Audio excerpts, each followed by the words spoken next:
Okay, it's going to be a preview of Full Gear 2022. The pay-per-view is coming up on Saturday, not Sunday, so I'm going to try to get this up by tonight. But yeah, you got 10 matches on this card. That was one of the criticisms of the last couple of pay-per-views. 13, 14 matches. Maybe it's too many. And yeah, looks like they rectified that. So we'll see if that equates to a better show. But yeah, how does everybody feel about this card? I think it looks pretty good. I mean, there's some stuff that I'm excited for. I think one match is gonna, set the world on fire. There's other stuff I could do without. But yeah, I mean, it doesn't look like one of the better AEW pay-per-views, but there's still a lot of exciting things to look forward to. And it does look like the finals of the tournament is going to be saved on Dynamite. So Ethan Page is just awaiting, someone to meet in the finals, but that's not going to be on the pay-per-view. Usually that's kind of a Full Gear tradition to do the finals of the Eliminator tournament. But yeah, let's just get down to the card. We got Jon Moxley taking on MJF. This is the rematch from All Out 2020. It's going to be for the AEW Championship. So yeah, I mean, I wasn't a big fan of their last match. I thought All Out 2020 was, the worst AEW pay-per-view. I thought the main event was very lackluster, but I would expect this to be a much better match. I think Moxley's a lot better, just in a better state of mind. I think he's in better condition since 2020, and I think, MJF has proven that he's gotten better. He's a little bit more well-rounded in the ring since that time. So, the bottom line is, if you're worried that the match is not going to be that great, I think it's guaranteed to be an upgrade to some of their previous work. Well, yeah, I mean, it's a rematch. It's not an ultra sexy main event. You still kind of feel like Moxley is playing the substitute teacher. I thought the go home segment was kind of, I didn't really have a problem with Moxley forgetting the day of the pay-per-view. I think he said Sunday, then he said, oh, is it on Saturday? It's not a big deal. You put guys in an awkward situation when, this is the only pay-per-view of the year that's on Saturday. And it is a smart decision. This way we're not competing with the NFL. So I like that decision. But, I don't know if Moxley's getting killed for that, but that wasn't like a big deal to me. The big deal to me was MJF's reaction when he came out to, get his babyface pop when he's clotheslining the shit out of the firm. I just don't think it came off that well. You heard a lot of boos, and I just don't think it's the reaction that they were banking on. So that has me a little bit skeptical, especially if they're going to, pull the trigger and give the belt to MJF and have him stay a babyface. I'm just not that confident in MJF having a babyface title run at this point. And the other thing is, I think it's very predictable. Moxley basically telling him, it's up to me to get the best out of you, kind of pointing to MJF's heart and to bring that out of you. I don't know. I get what they're going for. And I do think if the match is not that great, I do think Moxley is going to be extra stiff and extra aggressive and just get something out of MJF, no matter what. But I think it feels very predictable. I'm in favor of having Moxley win this thing. I just don't think it's great business to keep on, putting the belt on a guy and just constantly having him, lose the belt. It feels like it's too much at this point, and it just feels a little bit too predictable. I know most people are excited about MJF and the excitement of the promos and how good they've been. Yeah, the promos have been great. The one with Regal, with the Barclays Center and the email and him wanting to commit suicide over the Regal email. I thought that was amazing. I don't know if it's real, but if they made it up, it's great creativity. And once again, MJF hit a home run there. But I just think the idea of MJF, winning the belt, especially as a babyface, I just think it's a bad call. But I think that's what they're going to do. I think MJF is going to win the belt probably clean and go off to becoming a babyface. If they go in the direction of MJF actually siding with Stokely Hathaway in the firm, I think that's another big mistake as well. I don't want to see that stable anywhere near this main event. I think it'll kill the buzz of the match and the ending of the show. So hopefully they don't go in that direction either. I think, what I'd like to see is just MJF kind of win it clean, really earn it, and then cut a heel promo on Dynamite. Basically the same way Randy Orton did when Randy Orton first won the belt.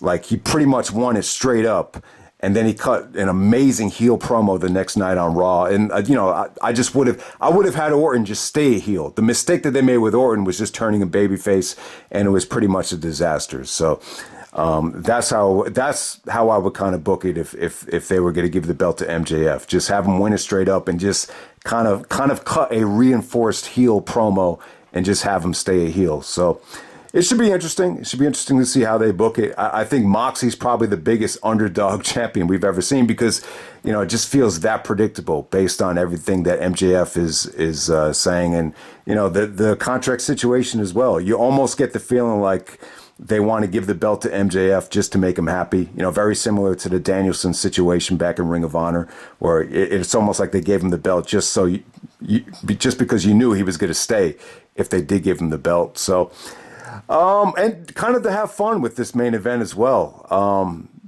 not a big fan of seeing that firm stable interfere, but it will be really, I'm not going to say it'd be cool, and I'm not saying it's the right thing to do, but just for argument's sake, just to have some fun with it.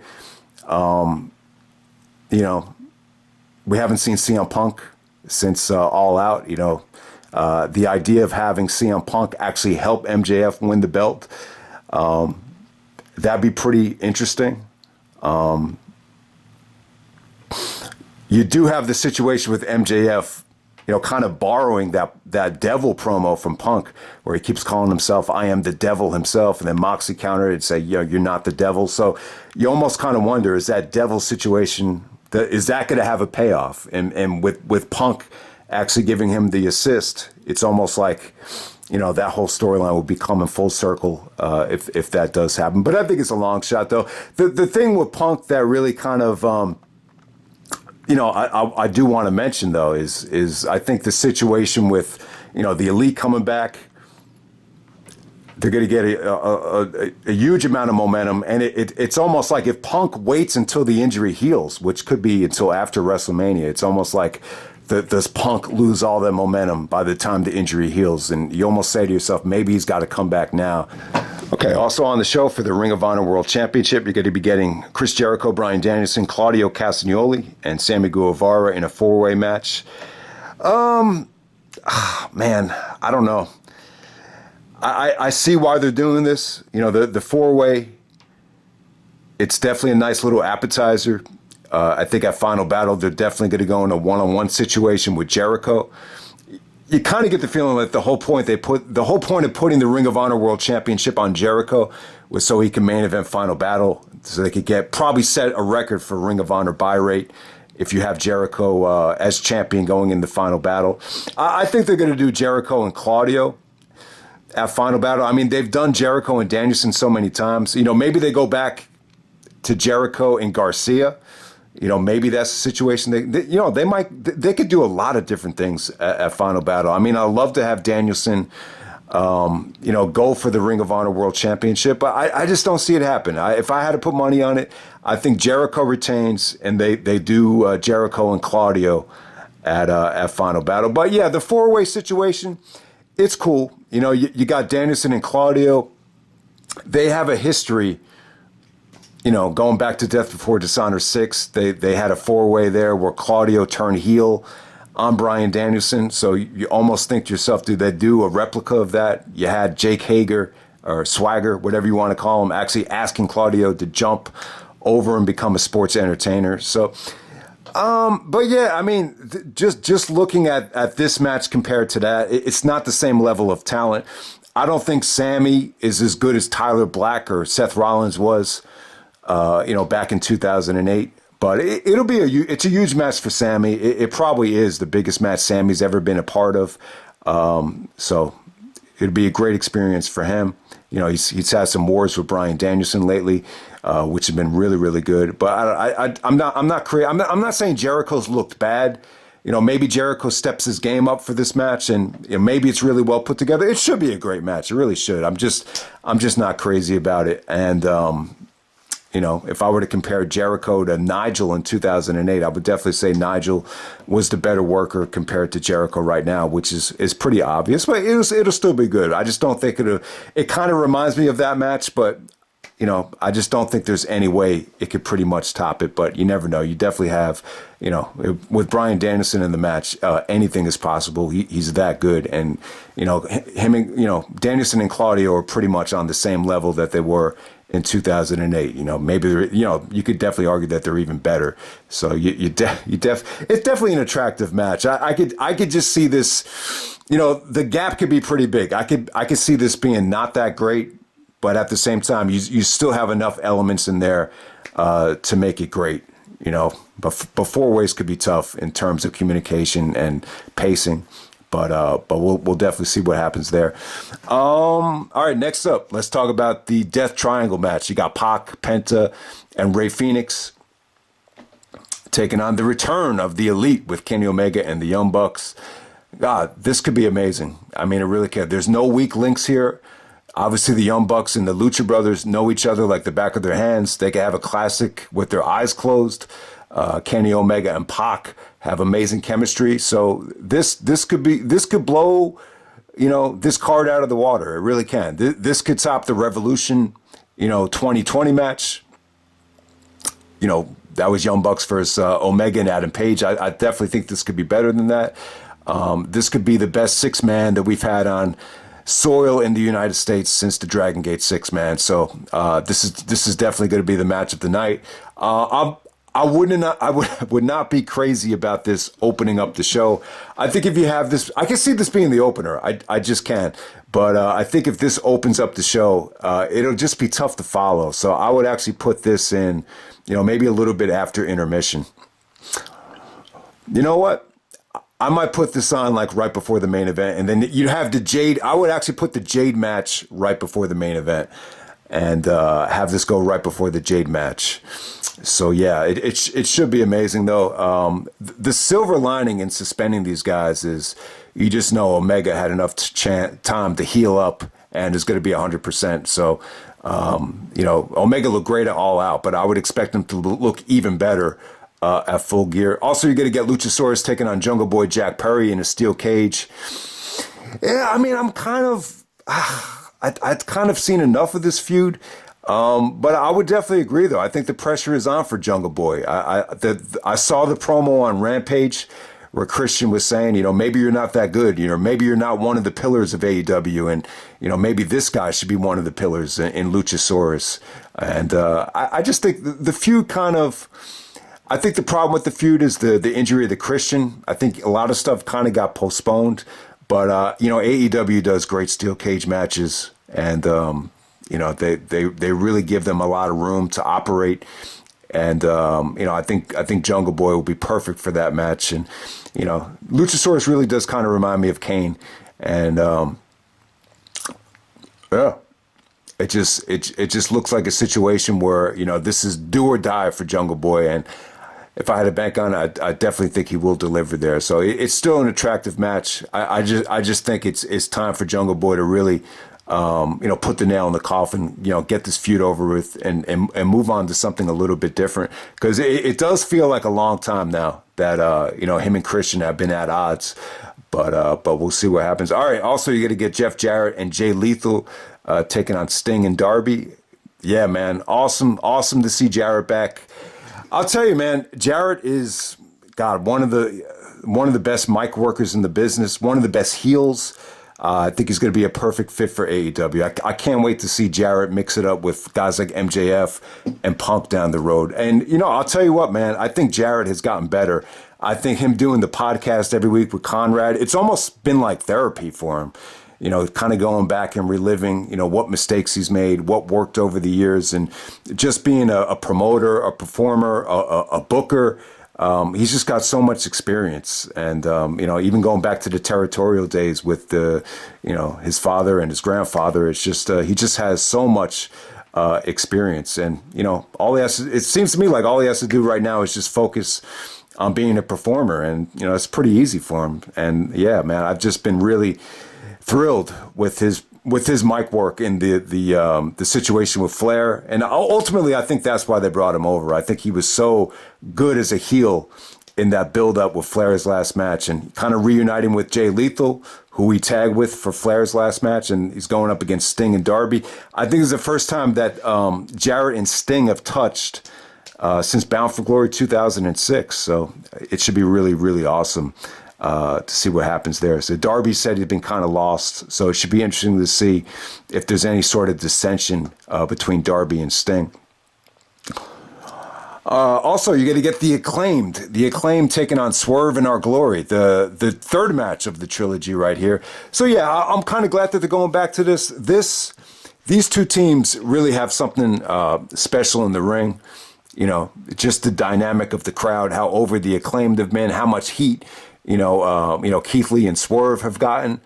And there was a promo with Rick Ross where it looked like Keith Lee and Swerve, they were kind of, Keith Lee was kind of insinuating and insulting Swerve. So there's a little bit of tension between them. But yeah, it should definitely be a lot of fun. I would expect the Acclaimed to retain here. But crowd reaction wise, they hit a home run, both times. And, you might as well just wrap it up and, have the final match here. So I think this is cool. I think putting FTR in that spot, I think FTR is going to get a chance to deliver at Final Battle. So they could wrap up the trilogy here. This will probably be one of the better things of the night in terms of it just being fun from a crowd reaction standpoint.